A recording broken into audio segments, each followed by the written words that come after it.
Alors je vous pose une question. Entre votre venue sur terre et votre nouvelle naissance, qu'est-ce qui est le plus important? Qu'est-ce qui est le plus important? Alors dites-moi, pourquoi vous ne célébrez pas votre nouvelle naissance, mais vous célébrez votre naissance? Est-ce que vous savez que quand Dieu vous a conçu dans l'éternité, vous n'aviez pas de péché? Et que quand il vous a connu d'avance, vous n'avez pas de péché.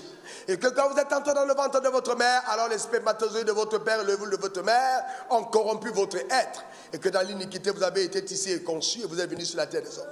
Mais il a plu à Dieu, afin d'oublier, de faire oublier ce jour désastreux, en envoyant mourir sur la croix son propre fils sous la forme d'un homme qui a été obéissant jusqu'à la mort sur la croix, et c'est pour ça que Dieu l'a souverainement élevé.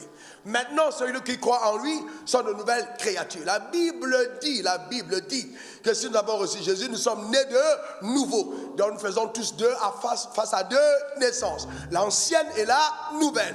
Maintenant, qu'est-ce que vous valorisez, l'ancienne ou la nouvelle? Eh bien, pourquoi vous n'organisez pas les anniversaires de votre nouvelle naissance? En invitant vos amis en disant, moi je suis devenu enfant de Dieu, venez à mon anniversaire, l'anniversaire de ma nouvelle naissance. C'est tout à fait important. Alors maintenant, je vais vous dire autre chose en ce qui concerne les anniversaires. Je peux vous dire, regardez dans la Bible, les deux anniversaires qui ont été célébrés ont été des anniversaires où il y a eu des assassinats. Le premier est celui de Hérode. Hérode a célébré son anniversaire et ce jour-là, on a tué le panetier. Et quand c'était Pharaon, plutôt, il a tué le panetier. Quand Hérode a célébré son anniversaire au Nouveau Testament, on a tué Jean-Baptiste. Les anniversaires ont fait mourir des gens. Alors maintenant, c'est l'anniversaire que tu célèbres. Est-ce que c'est l'anniversaire qu'on doit célébrer? C'est une question, c'est juste la réflexion. On est au temple de la foi. On réfléchit.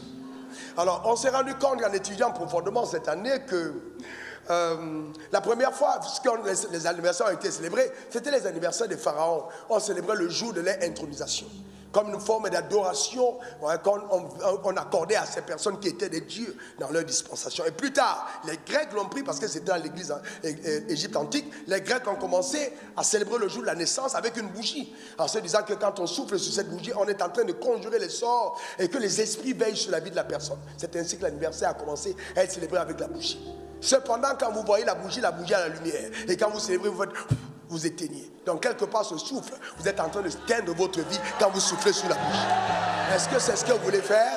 Est-ce que tu veux éteindre ta vie en soufflant sur la bougie? Alors, dites-moi, pourquoi tu souffles sur ta bougie? Pourquoi es-tu en train d'éteindre ta lumière? On ne doit pas souffler sur une bougie pour l'éteindre. La bougie même dit, je m'éteins pas. Tu dis, éteins-toi, éteins-toi.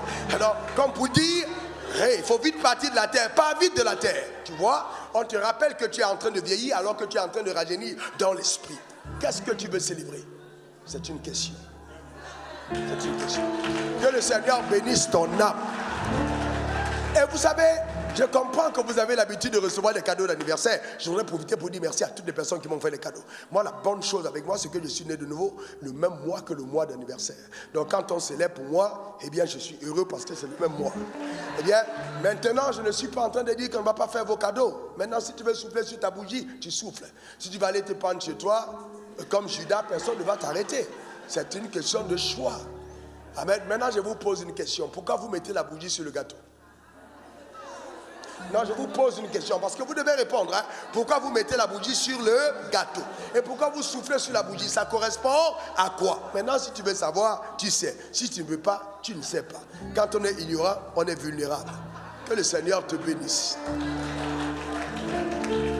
Amen. Viens. Il y a des vérités qui dérangent.